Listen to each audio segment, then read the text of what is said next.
Right. Good morning, everybody. Welcome to the Wednesday of ASEF Week. This is session 2.4 of track 2 on policy, investment and cross-sector collaboration. My name is Johnny Bland. I'm an energy specialist here at the Asian Development Bank, and I'll be sort of moderating and facilitating this session today. So I've got the joyous task of keeping all of our presenters and panelists to time. Today's session is going to follow a pretty familiar format to the rest of you who've been to any of the other ASEF sessions this week. We're going to have 5 presentations.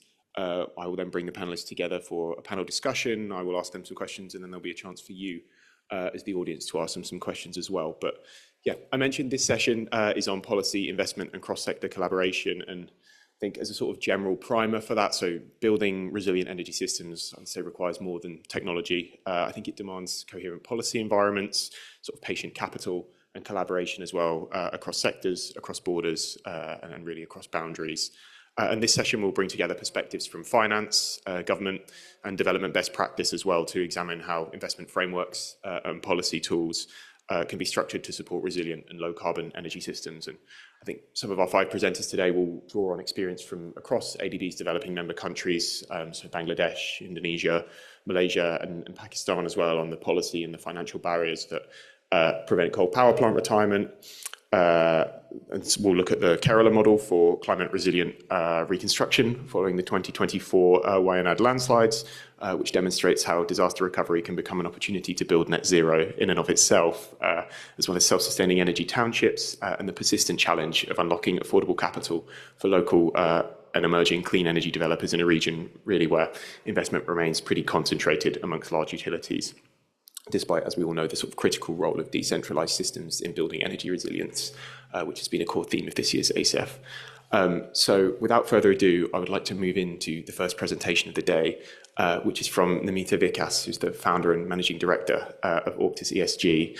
And so Namita set up Auctus ESG Global in 2020 and has led projects with international governments, global IFIs, regulators, UN agencies, MDBs, and global DFIs across a wide range of geography, including in ADB's developing member countries. And Auctus ESG is currently developing an innovative climate risk assessment technology platform for emerging markets. And I think we'll hear a little bit more about that and some wider work over the course of the next 8 or 9 minutes. But Namita, when you're ready, please come up. Thank you very much, Johnny, for that introduction. I must also say that I'm an ex-banker, and what I'm going to talk today is more coming from that perspective, essentially. So thank you, ADB, and thanks, ASEF, for calling me here. I think this is a very right room for this conversation, as this is where policy meets capital meets real-world execution.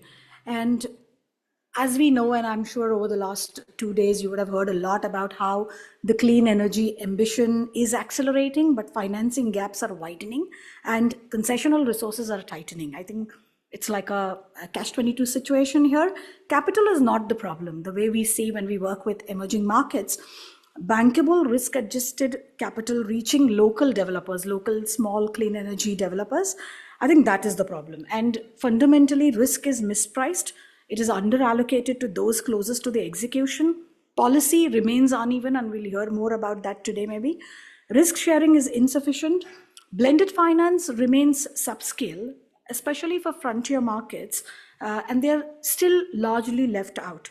So in the next few minutes, what I'm going to cover is 3 aspects: the structural barriers that persist, why capital isn't flowing where it's needed, and what financing architecture can actually unlock all of this capital at scale, especially for the markets that we are talking about.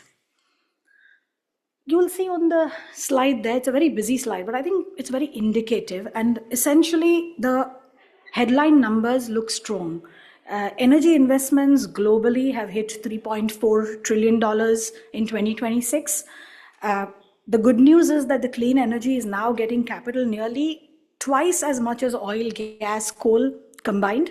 Private markets have mobilized $2.7 trillion USD over the past decades for energy funds, which indicates that capital is not a constraint. So just validating my point. I think here the gap is and for this room, I think it's important to understand China, US, and Europe capture over 70% of all energy investments. Rest of Asia, excluding China, accounts for less than 12%. So obviously, you can see the gap for the countries where there's majority of world population sitting, as well as greatest climate vulnerability sits. So the question isn't whether capital exists, it's about how we direct it to where transition is most needed and most impactful. That was global. Just a quick look at frontier Asia. I think these economies have a dual pressure: surging energy demand and shrinking domestic capital base to finance the transition. And data tells a story. The LDCs in Asia attracted only 1.6 billion USD in domestic renewable energy investments against the need of about $44 billion, and that's by 2030. And what does arrive is still overwhelmingly public or concessional finance, and those budgets are under tremendous pressure. The deeper challenge is of allocation. So capital concentrates in large utility scale projects, small developers in DRE, mini grids, rooftop solar, all of this, there's the gap. So the compounding gap is financing gap across these markets and an allocation gap within them. And that is what the barrier analysis must really address. Quickly, we've heard a lot of barriers about how there are poor project pipelines, limited fiscal headroom, weak grid infra, tech risk, long gestation periods. But I think the deeper constraint is more structural: how capital is structured, how capital is priced, and what is made available to the small developers. So first, if you look at the first box, it is about capital access. So clean energy developers sit in a financing blind spot. They're too large for SME lending. They're too small for any kind of DFI or institutional channels. Banks demand collateral, shorter tenors. Clean energy needs longer tenors, cash flow based financing. There are no dedicated products that finance debt is offering, banks are offering. And therefore, it's like a vicious cycle of no product, no pipeline. And the effort is same. A $5 million diligence is similar to a $100 million. So you know where anybody will pivot towards, right? And the competition is also not within renewable energy, large and small. It's about competition with traditional sectors where the risk return algorithms are already set. Second is the cost of capital. Currency mismatches, which has exposure to high exchange rate risks, expensive hedging, sovereign risk, weak off-takers credit risk, very high domestic interest rates. And the third, and this actually, the cost is somewhere resulting in structural cost penalties for the smaller borrowers. And the third is on policy, a weak enabling ecosystem. Therefore, the challenge is, do we have the right capital format? Do we have the right capital pricing? Do we have the ecosystem so that the capital can flow through? There are certain platforms like the FastP in Singapore, which is providing a kind of an aggregated approach, but that's for large infra. And therefore, I want to propose the Asia Clean Energy Finance Platform. But now that I see same nomenclatures here, I thought one should call it the LIC, the Low Income Countries Clean Energy Finance Platform. This is a blended finance approach that is designed to get affordable capital to small clean energy developers in frontier Asian markets. What we are looking at, the numbers, approximately 100 million USD raise in catalytic capital, mobilizing about 400 to 600 million USD from commercial lenders, institutional investors, and DFIs, where a 1:4, 1:6 leverage ratio can be got. The target markets are Bangladesh, Bhutan, Cambodia, Nepal. And they have been identified because significant clean energy needs they have. There are persistent financing constraints, and the foundational ecosystem support that they require is missing. The approach is not a new instrument. It is about bridging proven financing instruments together in a single platform shaped around the realities of small developers. Three interlocking elements that you would say. One, aggregated lending. So by pooling projects, this platform will reduce the fragmentation and the transaction cost and create ticket sizes that institutional investors can engage with. Standardized documentation and pre-negotiated terms lower the onboarding cost of across the portfolio. So that's one. The second is catalytic capital for project preparation. So aggregation alone is not enough when it comes to projects like these, and I have done aggregation and securitization of projects. So to build the investment grade, deploying grants towards feasibility, EIAs, legal, PPA work alongside DFI mezzanine financing to move developers from concept to bankable projects. I think that is very, very important that this will provide. And I think the third one is a dedicated de-risking layer, guarantees political risk insurance, FX risk mitigation, negotiated at a platform level, not at an individual project level, which can absorb the risks that private investors are not willing to carry, thus improving the overall risk return profile across portfolio. So together, what are we targeting? A dedicated financing channel for the missing middle, lower cost of capital, bankable project pipeline, aggregated investment portfolios, and a revolving structure that recycles concessional capital into new projects.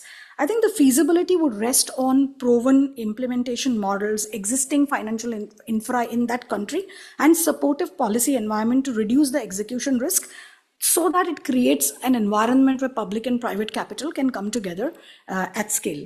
I've borrowed 1 more minute, so I'm just going to take you through this, which is very important, I think, to understand how the whole facility is structured. So if I walk you through the platform, it starts on ground with local banks, non-banking financial companies, and ecosystem partners identifying clean energy, small clean energy developers, and bring them onto a project preparation pipeline. This will be supported by a project management unit, which has a dedicated TA and grant funding for feasibility studies, etc. Once they're investment ready, the projects are onboarded onto this platform, structured as a GIFT City SPV. Why GIFT City? It's in India. It's the International Financial Services Center in India, because it provides tax efficiency, it provides streamlined regulations, and it has direct access to international capital markets. So that will allow the platform to raise, deploy, and recycle capital while attracting a very diverse regional capital is structured in each absorbing a different layer of risk. So the first loss tranche, about 10 to 15%, is funded by MDBs and climate funds. It absorbs initial portfolio losses and protects the senior investors. The mezzanine tranche, which is expected to be about 15 to 20%, is provided by local DFIs as well as impact investors, absorbing the intermediate risk and bridging the concessional and commercial capital in that market. And the senior tranche, which is about 60 to 65%, mobilized from institutional investors, commercial banks, and private financiers who can participate at scale precisely, because the layers below them carry the risk, giving them an underlying protection. Alongside this capital stack, there are 3 instruments that will operate at a platform level. First being a TCX style FX hedging facility, which swaps hard currency loans into long tenor local currency debt. So it's the platform and not the project that absorbs the currency risk. MEGA political risk insurance for non-commercial risks, and government-backed partial guarantees for payments and counterparty risk. Funds are dispersed through local banks and NBFCs as on-lending partners, leveraging existing market underwriters and the infra that is already there. So we're not setting up something separate. And that's going to then collect the small developers and finance them. As projects generate revenues, repayment flows through the local lender into the platform, with returns distributed to senior and mezzanine investors. It's all based on the capital structure, of course, but that's how it's envisaged. And this creates a kind of a revolving mechanism, repaid capital recycled into successive project cycles later, allowing the same catalytic funding to mobilize significantly larger private investment volumes over time, because it will create history of project performance. So I think, in a sense, what I'm saying is such an integrated facility or a platform is where project preparation, aggregation, catalytic capital, and risk mitigation, all of this is put within a single vehicle, creating clear, replicable pathways for capital to reach where it's most needed. Thank you very much.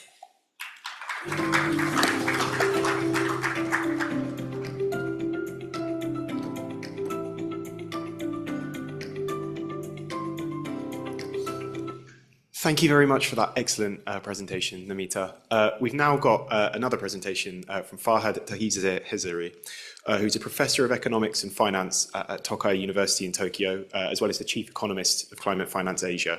So he's advised governments, financial institutions, and international organizations across Asia on sustainable finance, energy transition, and climate policy as well.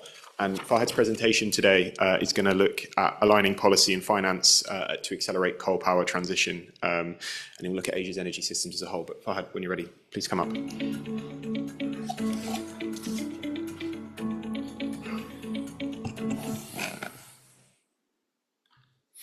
Hello, everyone.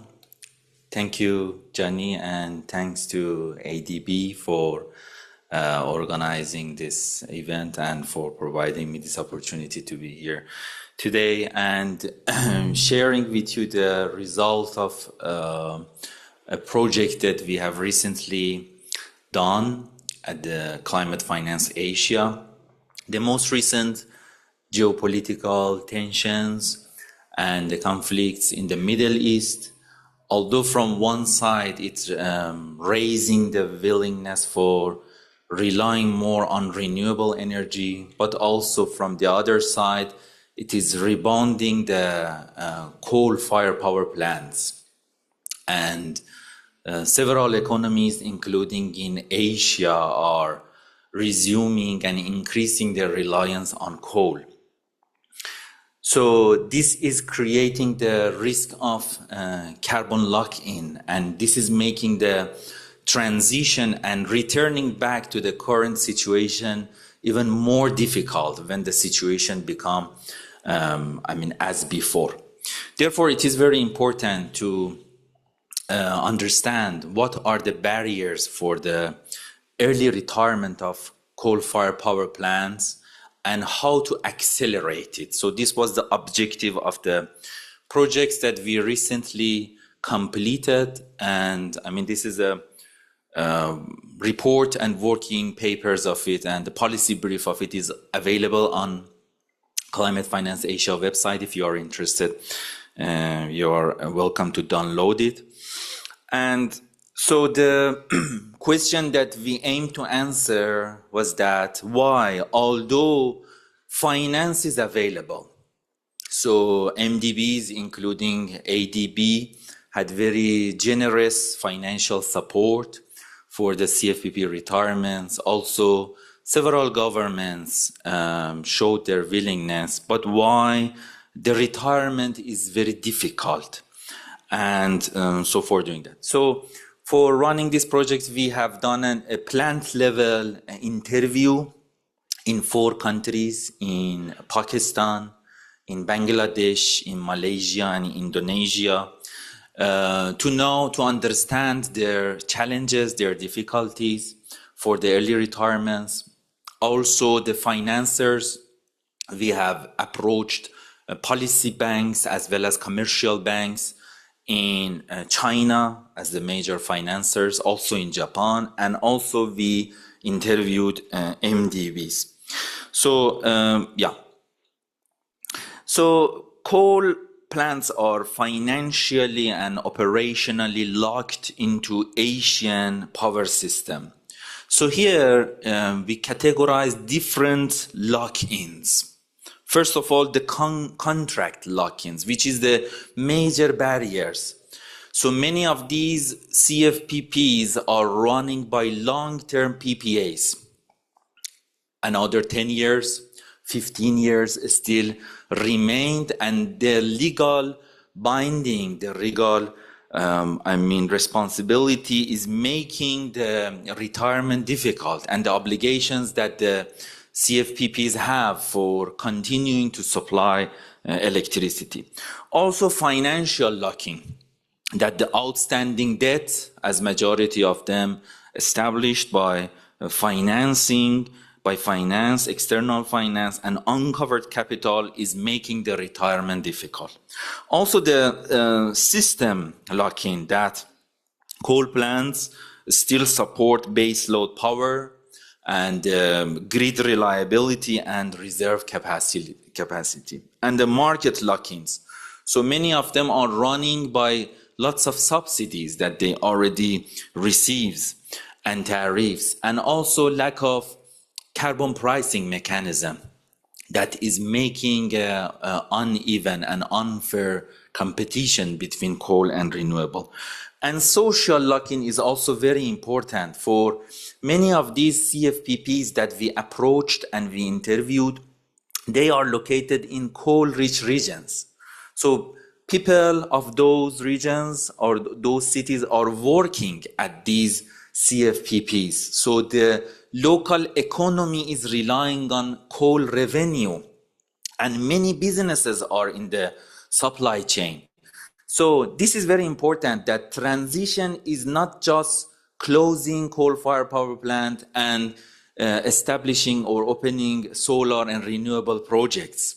There are many aspects, including social aspects, the economy of those regions. Also, many of those local governments are receiving tax, local tax from, those businesses and those industries which are relying on coal. So all these are creating a big barrier for the retirement. And when we want to facilitate the transition, we need to consider all this.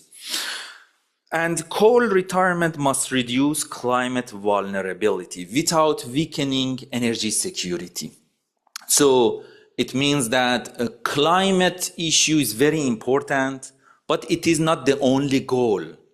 So energy security and economy needs to be considered simultaneously. And if we want to have actual and close to reality understanding, we need to consider these three targets simultaneously, that when we are talking about closing CFPPs, so the replacement capacity is available, or storage, grid flexibility, affordability of the risk, the contract, subsidies and capacity payment, and then the implementation risk. So it means if we want to have a resilient transition, that means lowering emission, reliable power, and coordination implementation. So the study that we have done, so it's covering these 4 countries, as you see here, 4 countries. So in Pakistan, the Port Qasim CFPP with a capacity of 1,320 megawatt, and Sahiwal CFPPs, also in Bangladesh, Barapukuria, Rampal, and in Malaysia, Jima and Manjung, Indonesia, Suralaya. So if I want to go faster due to the time shortage, so these are for each of these stakeholders, for financiers, these are the top challenges cited by the financial institutions for coal phase out. First of all, policy uncertainty, because government policies are changing very frequently. Now we are in, for example, if we are in cheap fossil fuel price era, so they consider the coal phase out. But now when the geopolitical issues or the supply disruption happen, then paying attention again toward coal. So policy uncertainty is making the long-term planning difficult. Also, the low bankability, cited as the second challenge, credit risk, private capital hesitation, PPA constraints, and unstable revenue model. So the plant owners cited some other reasons that some of them are similar to what CFPPs are mentioning. So majorly CFPPs are have concern about the regulatory issues, because they mentioned that can we legally retire due to the legal binding long-term PPAs? Who should cover our costs? Whether we should cover the cost, government is covering, consumers are covering, who should cover our costs? Also, among the other challenges, grid and infrastructure, operational uncertainty, cost of retirement, investor perception, and market distortion.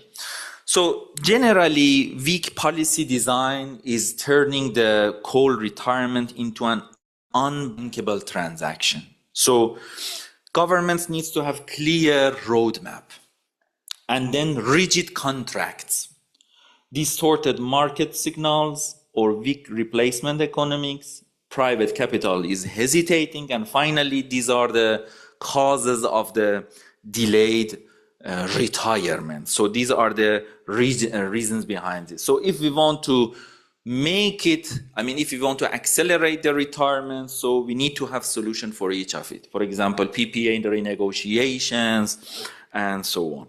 And summarizing the solutions. So in the financer side, so they mentioned that the role of blended finance, having contribution from the public side is very important.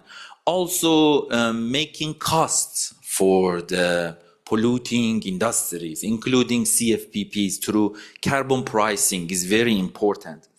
And government-backed guarantee, as also highlighted by the previous presentation, role of guarantee is very important. So instead of direct funding from the government side, government contribution needs to be in a form of guarantee in order to crowd in the private investment, because private capital is existing and just the risk is making the private capital hesitate to enter. And the power plant side, the policy support and guarantee they mentioned, the climate finance access, compensation mechanism, infrastructure, and just transition. And finally, in order to accelerate the coal transition, we need to align policy, finance, and plant level reality. So not just finance, because before we run this project, we assume that shortage of finance is the major barrier. But when we ran these projects, we approached the CFPPs, we visited those areas, those coal regions, we understood that we need to consider the plant level facilities, the economy of those regions, the substitute of CFPPs in order to have a reliable and affordable energy over there and so on. So this is final, and this is a book coming out of this project. It is forthcoming, and I hope you like it and it could be downloaded. Thank you very much for your attention.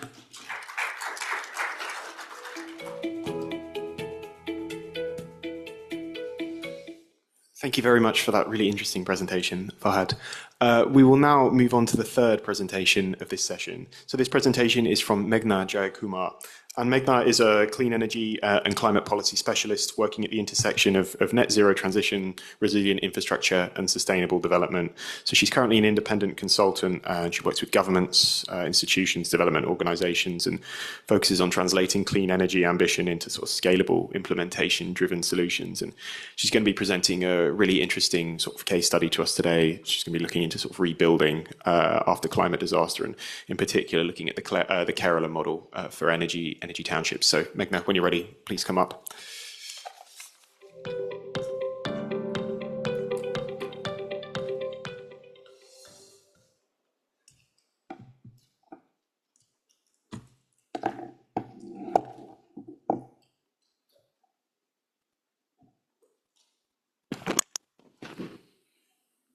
Good morning to all, distinguished guests, fellow panelists. Thank you, ASF, for having me here. And today, after all the talk on finance, maybe I can give a much better perspective on policy and governance. So today I will be sharing an independent perspective on reconstruction vision emerging from a small state of Kerala following the devastating 2024 landslides. While this disaster affected a few remote villages, the lessons are highly relevant across Asia. So my presentation examines how policy leadership, community participation, public commitments, and innovative thinking can transform disaster recovery from simply rebuilding what was lost into creating safer, more resilient, and sustainable communities. I will discuss what is traditionally done after a disaster, what Kerala is attempting differently, and what more can be done to make this a replicable model for climate resilient reconstruction across the regions. So the landslide disaster happened in Mundakai and Churalamala, two villages in Mepadi regions of Wayanad, located in the state of Kerala in southern India. So on a monsoon night in July 2024, families of these villages went to sleep believing that they would wake up to another rainy morning. Instead, their hillsides collapsed, homes vanished, roads disappeared, power lines were torn apart, and communities that existed for generations were erased in a matter of minutes. The question facing Kerala was not how to rebuild houses, the question was how to rebuild lives. At this platform, the question we should ask is not how Kerala will rebuild, but how Asia or rest of the other similar countries rebuilds. So because the same exposure profiles exist across the regions, across Himalayas, Southeast Asian uplands, and Pacific Island highlands. So today I'll argue that Wayanad is becoming a relevant testbed for resilient low carbon reconstruction at a township scale. So historically, post-disaster reconstruction has focused on replacing what was lost. A damaged house is rebuilt, a road is repaired, a power line is restored. But rebuilding yesterday's infrastructure often recreates yesterday's vulnerabilities as well. So Kerala chose a different path. Instead of asking how do we replace what was destroyed, the state asked how do we create a safer future for those who survived. Supporting this through strong political commitments, cabinet level decisions, and coordinated actions across departments, Kerala began its housing project. And this master plan presents the vision of the township developed to rehabilitate the villages and the families. Almost 559 houses, of which almost 178 houses are already been handed over. And with essential social infrastructure, education, markets, community spaces, and recreation centers, more than 60% of the area is preserved as green space, and most of the buildings are now being given for green ratings. The almost 8 to 20 house clusters will have one green space. The cluster settlement pattern, connected road networks, and disaster resilient design principles create not just a housing project but a safe future for the displaced families. So the phrase build back better has become common, but the real question is how to build forward better. The Kerala response reframes under 4 pillars, that is resilient infrastructure, decentralized clean energy, circular resource systems, and community-centered governance. So a credible reconstruction model has to begin with, honestly, the underlying problem is the environment. So Wayanad is a very good example because it sits in the Western Ghats, steep gradients, intense monsoons, and weather laterite profiles. Apart from that, it is an ecologically sensitive area flagged by the Western Ghats Ecology Expert Panel. So land assessment and risk assessment were crucial, and a special technical committee was appointed for this. Every disaster teaches the same lesson. When electricity fails, everything else begins to fail. In Wayanad, also one of the most significant challenges during the disaster was complete loss of communication, delaying the rescue efforts, and limited situational awareness. So instead of treating energy as something added after homes are built, energy is embedded into the design's planning at the beginning itself. So every house is equipped with 2 kilowatt rooftop solar, while community buildings and common spaces are having host larger solar installations, and provisions are given for future battery storage and microgrid ready infrastructure. Apart from this, a critical support is given to all the facilities in electrical systems of health centers, water pumps, public lighting, and communication systems. So the objective is not just simply clean energy, but an energy security crisis should be handled better in the future. So a resilient township is not just energy or electricity, it is water, energy, and waste system that works together in harmony, a single ecosystem. This township has designed around this principle, and it has a rainwater harvesting system and a 9.5 lakh liter reservoir strength that water security, while solar power systems reduce the dependence on energy, external energy supplies. Wastewater is treated using 10 eco STP plants with more than 400 homes connected to this, using an anaerobic low energy chemical free treatment processes that generate minimal sludge and minimal maintenance. So treated water is being reused and to reduce the pressure on freshwater resources. So the technology alone does not rebuild communities. People do and institutions do. One of the most important lessons from Wayanad is that successful reconstruction is fundamentally a governance challenge. So strong political commitments from the government of Kerala, supported by coordinated actions across agencies, help transform recovery from an emergency response into a long speed decision making ability to coordinate agencies and the willingness to engage affected communities, all becoming critical dependents or deterrents of success. The reality is simple, but resilience costs money, but vulnerability costs far more than that. So what makes Wayanad project unique is that much of its approximately 35 million USDs financial support came through a combination of government support, disaster relief funds, and an extraordinary outpouring of contributions from citizens, institutions, and partners across India. So there is minimal budgetary burdens when implementing this project. At the same time, it highlights an important questions and missed opportunities. Future climate resilient reconstruction could benefit more from a structured blended finance approach and through support from MDBs. So now let me be analytical on this project. There are some things that was achieved, but there are some things that are partially, and there are some things that are missed. So looking at what was already done, everything, there is a lot of gaps, missteps on this project.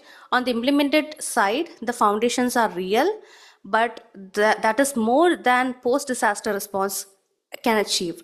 But there are something that is met partially. The rooftop solar plan is the and the microgrid architecture is to be yet to be defined and reconstructed. Hardened distribution is being discussed, but it's not fully scoped.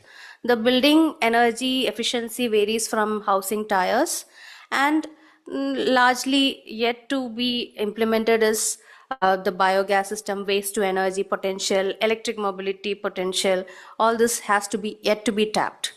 And mostly what the missed opportunity, as I've already mentioned, is there is untapped potential where it can be embedded into the policy and governance of all the governments that handle such kind of disasters. So a quick global benchmarking illustrative does not have a precise scorecard, but where we stand, where Kerala can lead is in integrating clean energy and circular systems into post-disaster township design from day one, paired with a community-anchored governance model. Where it should learn is codified resilience standards from Japan, delivery speed from Turkey, deeper community ownerships from Indonesia, and lifelines thinking from New Zealand. So The significance of Wayanad extends beyond Kerala. The region is geography may be unique, but the lessons are not. Across Asia, communities face increasing risks from floods, landslides, cyclones, heat waves, and sea level rise. Every country represented here in this room also faces the same challenge. So, how do we recover in ways that makes us stronger than before? Let us frame it in different parts as shown here. The 5-part framework that abstracts Kerala into something replicable across developing Asia. One is risk-informed land planning, hazard mapping, proceeds not follows the site selection. 2, the integrated infrastructure, water, energy, road and service systems designed as one. The third, decentralized clean energy, microgrid ready architecture from the master plan stage. And the fourth is a blended finance vehicle that is reusable, layering public capex, MDB concessional funds, and bonds instruments. The fifth and the final is the community-centered governance that is embedded in the design, not consulted after the fact. The future of disaster recovery cannot be about rebuilding yesterday's vulnerabilities.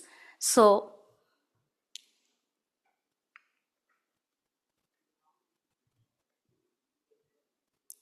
the story of Wayanad begins with a tragedy, but it does not end there.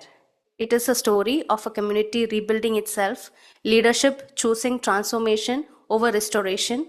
It is the story of resilience being designed rather than hoped for. Most importantly, it is a reminder that climate disasters, while devastating, also creates moments of choice. The choice to rebuild, yes, not to rebuild yesterday, or the choice to build tomorrow. Thank you.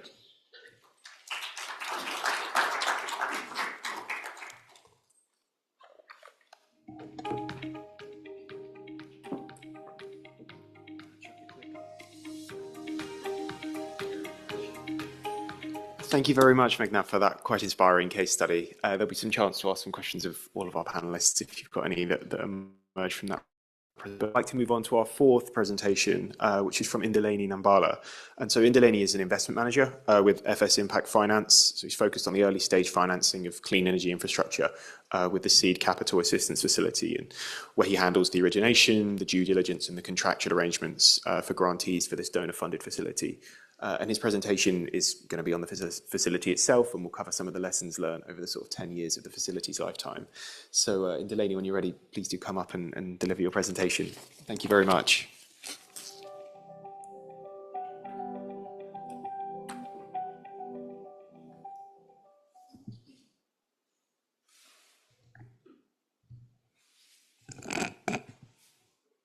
Good morning, everyone, and thank you to ASIF and ADB for the opportunity to present on the Seed Capital Assistance Facility. To guide my conversation today, I'm hoping for more of a conversation. Just by show of hands, how many developers do we have in the room? Renewable energy, clean energy developers? Okay, good mix. Investors, financiers of renewable energy, clean energy projects? No investors or financiers. Okay, policymakers, regulators,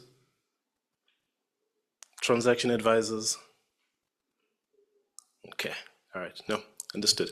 So just maybe to make good use of time, I'll be speaking about the Seed Capital Assistance Facility, which is a donor-funded facility financed by the German government together with the UK government through FCDO and the German ICI initiative, which sits across a few ministries. The facility is managed by FS Impact Finance.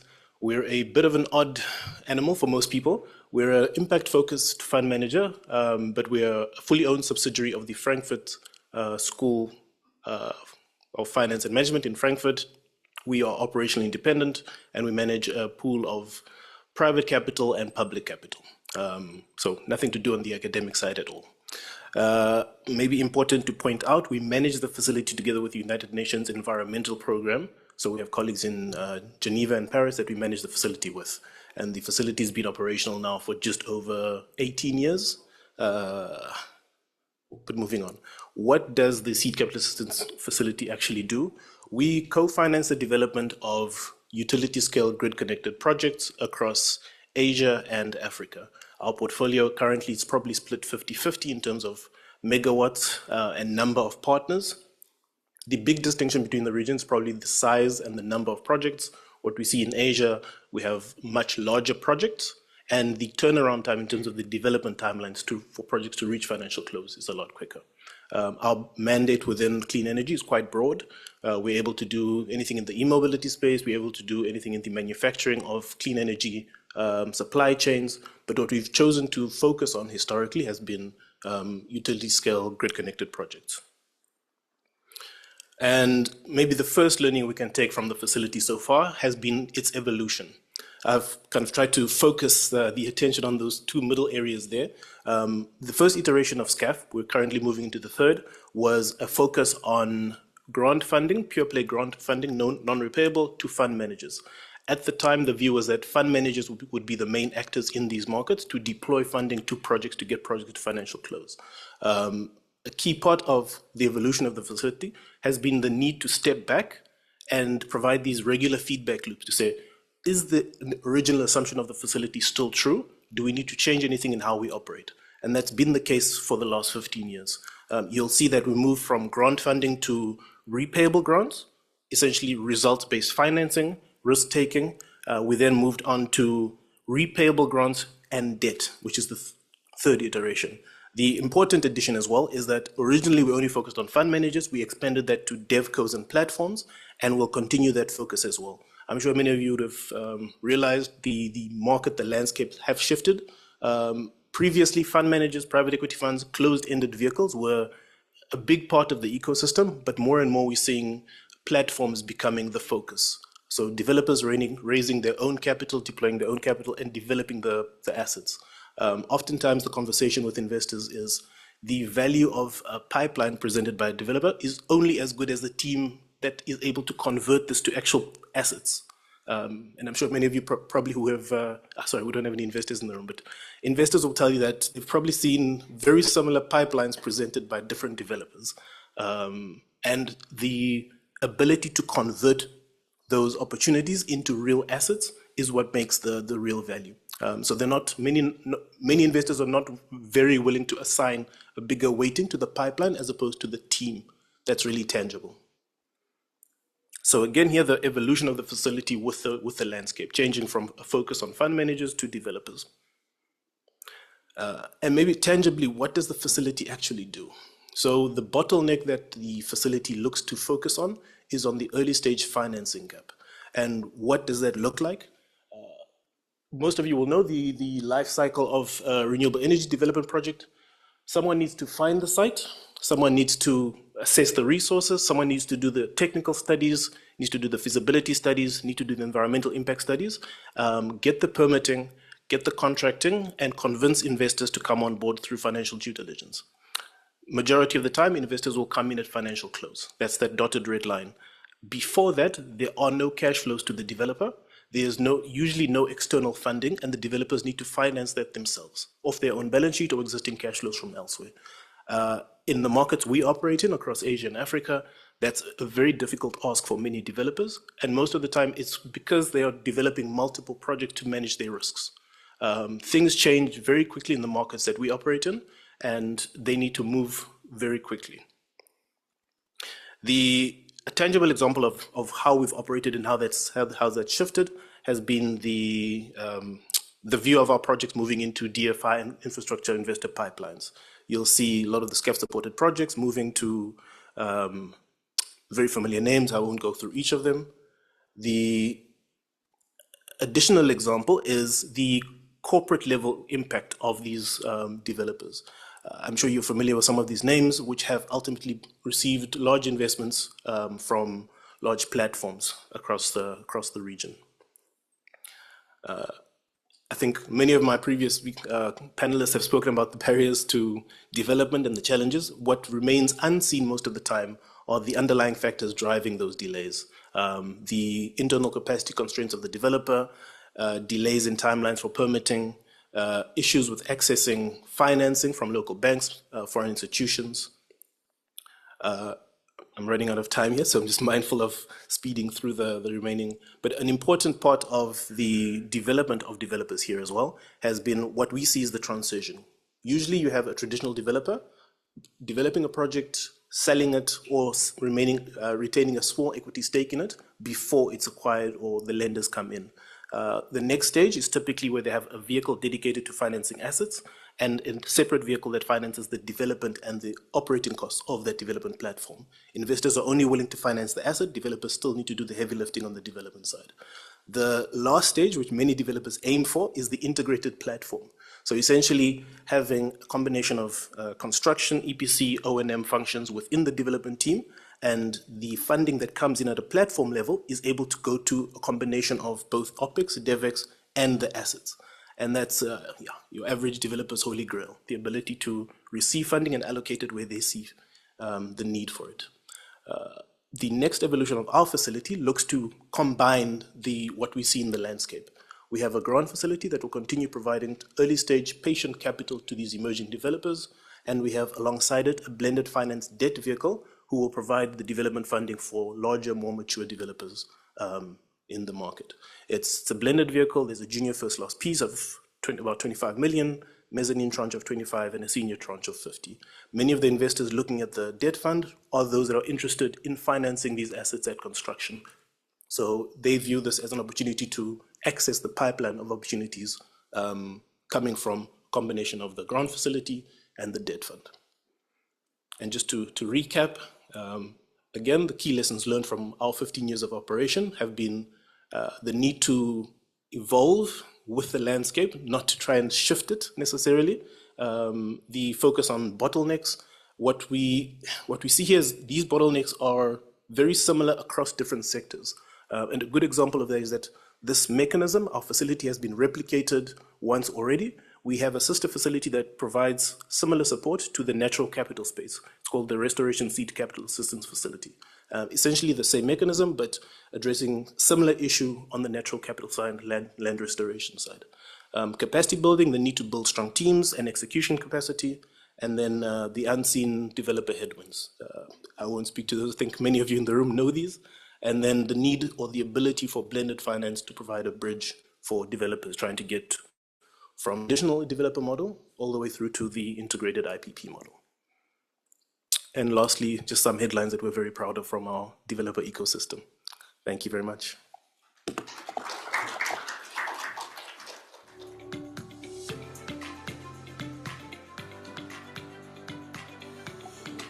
Thank you very much for that presentation, Indaleni. We will now move on to the final presentation of this morning, or perhaps it's past midday, so perhaps this afternoon's session, which will be from Alni Demiral, who is an energy analyst for Asia at Ember, who are a global think tank that works to accelerate the clean energy transition largely through data-driven analysis and modelling in Southeast Asia. And Alni's presentation is going to be on a topic that sort of sits at the intersection of policy, investment, cross-sector collaboration, and we'll look at smart grids and their ability to power ASEAN's low-carbon future. So, Alni, when you're ready, please do come up and deliver your presentation.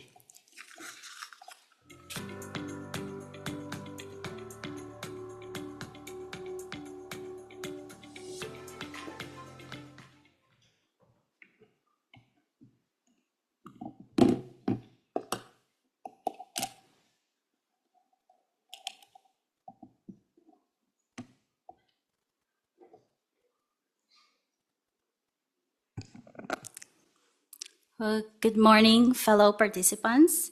We thank ADB and the organizer for inviting our organization in this session.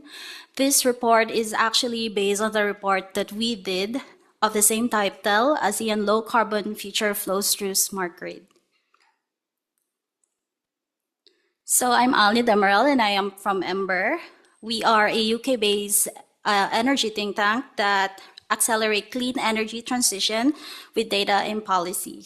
Our team is present across countries and region globally, allowing us to collect clean and standardized data that we use in our report and analysis. And this ensures that our insights and recommendations are evidence-based and data-driven. Well, policy support investment and cross-sector collaborations are definitely needed to further our efforts to addressing power reliability challenges. In our study, we examined the duration and the frequency of outages across ASEAN countries and found how challenges differs from country to country.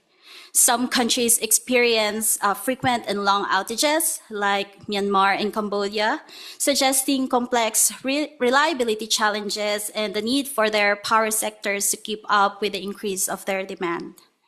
Others have fewer outages like Indonesia, Philippines, and Vietnam, but because of the large numbers of their electricity consumers, a single interruption could actually accumulate to a significant energy net serve. There are also countries that has a low to almost no outages like Singapore and Brunei, but due to their economic structure, they are more susceptible to economic losses once interruptions happen. Despite these challenges, the region has actually achieved 60% reductions in outages durations and frequency in the past 10 years.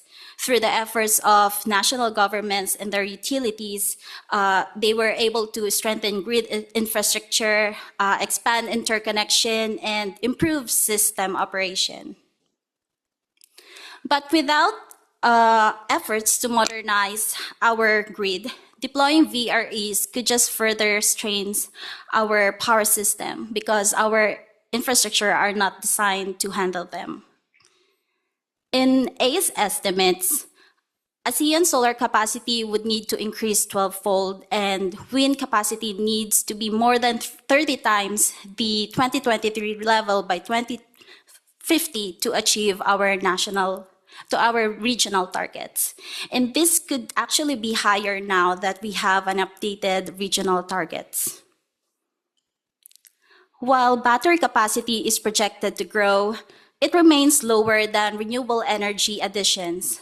Yes, it may help to address future outages, but it also needs to expand proportionally to the increase of our renewable energy capacity and be complemented by smart grid technologies.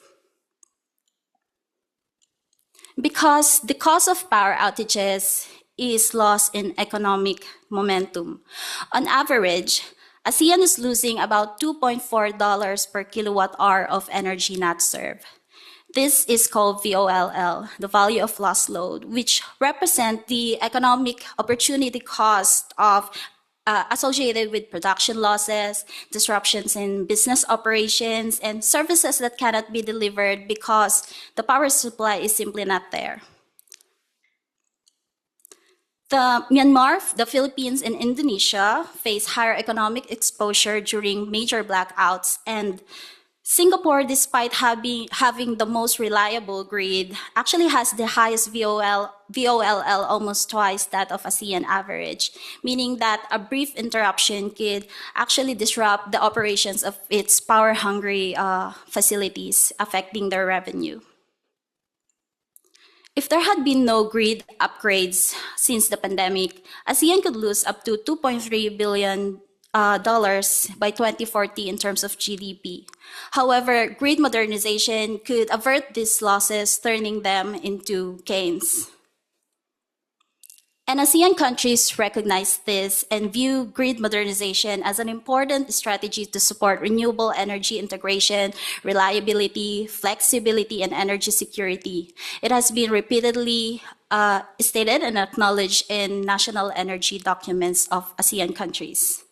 Grid modernization typically takes two forms. The first is the smart grid deployment, digitalization, and automation.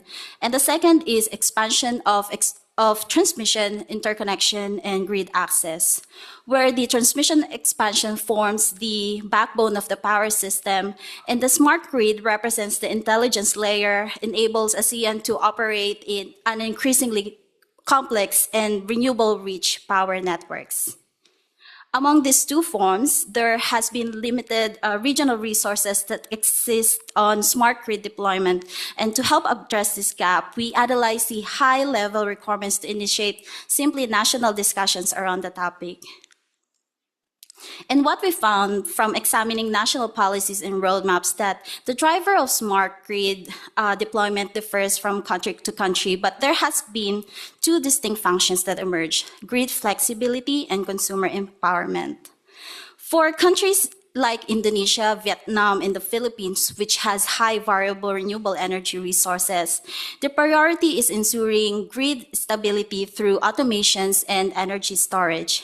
Meanwhile, for countries with more limited RE resources, such as Singapore, for example, the focus has been on demand-side management and consumer empowerment.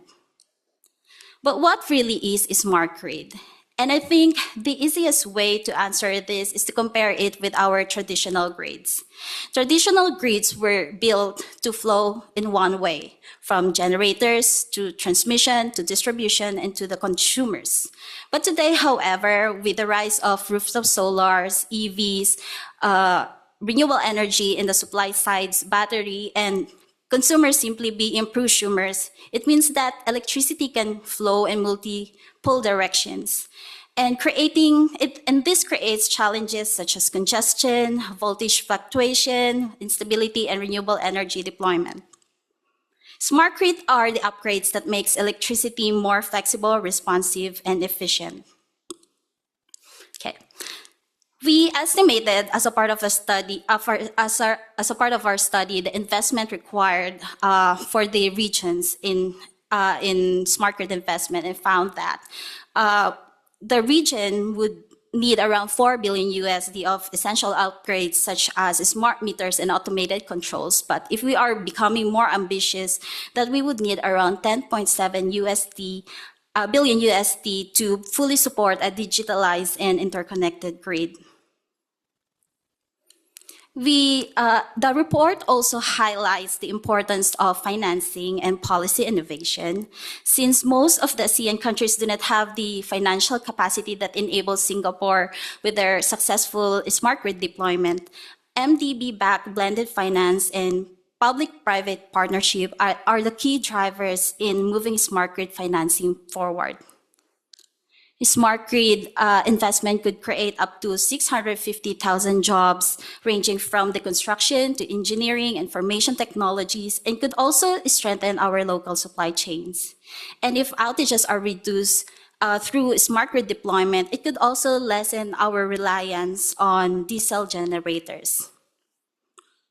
Smart grid can serve as the critical enabler of a more reliable, resilient, and low-carbon power system across ASEAN, but definitely to realize its full potential would require strong policy support, sustained investment, and cross-sector collaboration.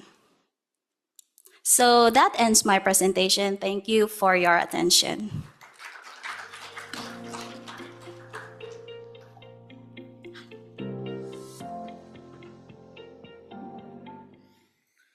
Thank you very much for that presentation, Alni.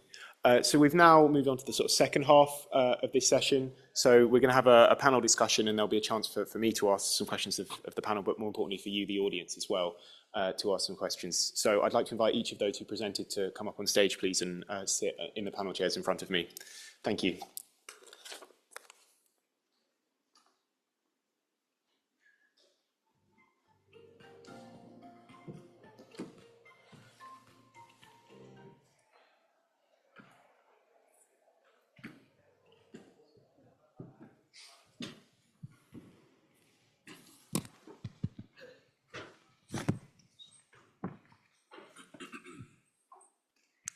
Thank you all. I am slightly conscious of time, and I'm keen to give everybody in the room a chance to ask people questions as well. So I'll begin quite quickly, and I'll ask each of you one question from me and ask that you keep your answers relatively short to allow for the audience to ask us some questions as well. But I think, Namita, I will probably come to you first. So I guess I'm an employee of ADB, and I probably will ask a question from that perspective, but what are the most critical interventions that MDBs can provide to ensure the sort of continued success of the finance facility that you presented on this morning? Sorry, can you just, I can't hear you very clearly. What are the most critical interventions that MDBs can make to ensure the success of the facility that you've presented on this morning?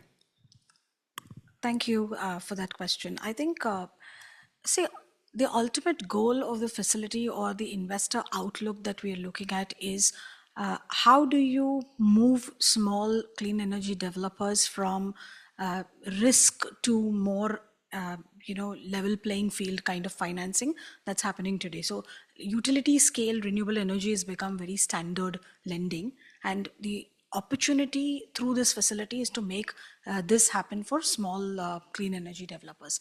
Now, what we are seeing more and more is MDBs are also coming in with commercial rates and commercial capital. So I think they need to, particularly for small clean energy developers and in markets which are very vulnerable, they need to come in with more concessionality. They need to come in with more of technical assistance, because as my other panelist also pointed out, and I like that iceberg that he put out, there's a lot of cost that gets locked in at the initial stages.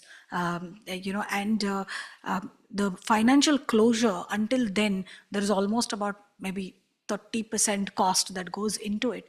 And that's a very risky kind of a space for even the developers. So I think there's a huge amount of role for MDBs to play here, bringing in that catalytic approach in any kind of instrument and being able to bring in that additionality. And we've seen in large utility scale projects, they doing that. Also, the fact that MDBs work across geographies, they have the repository of experience that they're sitting on making some of these kind of projects bankable. So how do we set in the risk return algorithms for these kind of borrowers becomes extremely important. And I think that's the role that needs to be played. There are facilities that are provided for large infra. So these kind of facilities are not new. They're provided for large infra. But those who are providing the energy access at the local level, I think that is one. And my last point is on MDBs also have a responsibility, if I may say moral, if I may, to work with local DFIs and local financial institutions and look at their capacities, again, with the kind of knowledge that they come with, the kind of transactions that they've done across. And I think that's the missing link. So how do you work with local banks? Because these are ultimately the frontline lenders. So how do you work with them to build their capacities, to build products for them, help them build products so that they are able to move that capital? Thank you. Fantastic, thank you. Yeah, some real food for thought there. Fahad, I've got a question for you as well. I found your presentation really, really interesting. And I think we've seen a bit of a rebound in coal-fired generation over the last 3 or 4 months, given sort of geopolitical events. So I suppose a rather direct question I had of you is just how viable is the early retirement of coal-fired power plants as a policy objective? Thank you very much. Yeah, this is very important question. Yeah, no, it's working. So yeah, actually this is very important question, and so it means although now for majority of the governments for countries, energy security became a top priority during the current situation, and sustainability, climate issues are not coming on the top, but we also need to consider that this situation will end soon, or maybe it takes a few more months to finish. Then we need to come back again to our plan, to our normal plan. And focusing on coal will make the return back more difficult. So we shouldn't forget that our long-term plan. So it means, although we need to have some short-term solution in order to have a reliable and affordable energy supply for the current time being. At the same time, governments also needs to have their long-term plans. So the coal, making it more viable, bankable, for example, refinancing the coal assets, compensation of the stranded assets, focusing more on the guarantee mechanisms. And this is from the financier's perspective. Also from the energy security perspective, having a reliable substitution for coal, and also considering the economy of those coal regions. Although this cannot happen in one night or in 1 week or 1 month, but we cannot forget it and come back to the situation after the same time. Governments need to consider these things simultaneously, yeah. Perfect. Thank you very much. Meghna, I've now got a question for you, and for the awareness of the audience more generally. We were discussing a little bit before you came up and presented. I spent some time working on the reconstruction of Ukraine before I came and moved over to ADB, and I found Meghna's presentation really, really interesting. So I've got a sort of more general question for you. Can sort of post-conflict or post-disaster reconstruction ever be a wider catalyst for net zero? Because it's not something that's particularly came through in my previous work, but it's a really interesting concept. Yeah, absolutely. And thank you for the question. Yeah, I do believe that net zero reconstruction is possible at the reconstruction stage after climate disaster. But as we have seen historically, it is not done as in there's an urgency to rebuild, but not to think for a net zero or climate resilient rebuilding process. But now the communities, the people are also demanding, as in this project, what we have seen is the community demanded that they don't want reimbursements, they don't want just rebuilding, they want to be in a community. So instead of building a high rise energy intensive infrastructure, the government decided on going to a path with the community buildings with each cluster having a green space and a method to have a net zero environment totally with community kitchens, community buildings, rooftop solar, STP plants, and everything. That the idea was whatever goes into their livelihoods should be from within their community itself. So the livelihood is also being requested in a manner that it should be green and resilient. So right from the start of planning, the government made sure that they had this embedded in the planning stage. And recently I got to know that they, during the World Environment Day, they planted one tree for by each and every labor who participated in the reconstruction program. One tree was planted, and the buildings are being submitted for green ratings, and a lot of things are happening, but more opportunities towards the thinking and the policy and governance and the will of a great government and the support of the communities. Fantastic, thank you. And now, Indaleni, a quick question for you. I think everyone in the room will be familiar with the term project preparation facility, but I was really interested to see you call SCAF a sort of pipeline preparation facility. So I suppose for my benefit and for the audiences as well, would you be able to draw out what the difference between the two is? No, sure. Thanks for that. So I didn't mention it in the presentation, but the facility's kind of operating model is that we don't do standalone projects.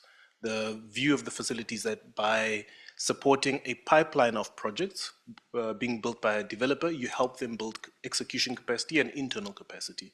And that's why we are slightly different from other facilities in that we don't develop projects, we develop pipelines of projects for the developer.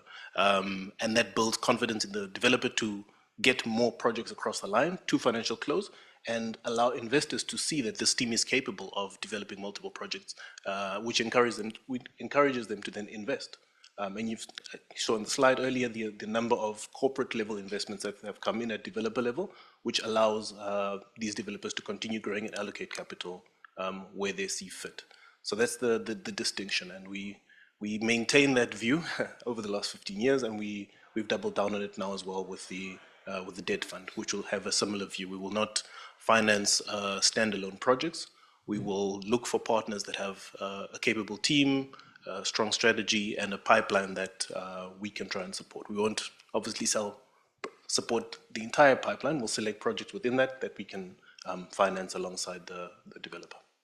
Fantastic, thank you. And Almi, I've got one final question for you, after which we'll throw it over to the audience. So I'll put you all on notice to start thinking of anything you want to ask of our panel. But Alni, a phrase I've heard a couple of times this week is there's no transition without transmission, which I think reveals a sort of wider thinking within utilities in Asia Pacific. There's quite a heavy focus on the transmission side of sort of renewable energy development and maybe therefore less so on the decentralized smart grids component. So why do you think that is, and maybe what are the best ways that governments can consider both at the same time? Yeah, I think it is because the transmission, these projects is much more visible. They are much more tangible. Like if there is no electricity in this area, you can just put up and you can readily see that there has been a project there. So there were those considerations. But the problem is that larger grid, although it is like desirable, but it doesn't necessarily mean that it is a smarter one. And the risk of not having a smarter grid, given that we have an evolving consumer behaviors now that we have EVs, now that we have distributed energy supply, we have also batteries, is that the risk is that we scale up the renewable energy capacity installations from facilities perhaps that were discussed by our co-panel, but then we end up curtailing them just because our grid cannot absorb or manage or even respond to a slight changes in our loads. So enabling smart grid would still definitely need to have more barriers to be navigated. For example, in the previous discussions in the AI yesterday, there is an important context that was said that we must have a clear governance framework about how we would implement this AI integrated with the power system. Because right now, smart grid is actually sitting between power generations, telecommunications, and also digitalization sectors, right? So if these three sectors were not communicated well, then the implementations of smart grid would remain to be a deep challenge, and even financiers would definitely find it difficult to finance this if they find that this implementation is still risky or there are no policy certainties around those implementations. So yeah, that's my thought on this. Fantastic. Thank you very much. So we now have around sort of 10 or so minutes left. So we're happy to take any questions from the audience, or if anybody online has also put some questions in advance. There is a microphone behind you at the back. Please do feel free to go up and ask the question. And can I ask that when you ask a question, you state whether it's for the panel as a whole or for an individual presenter. But please, for the gentleman who stood up there.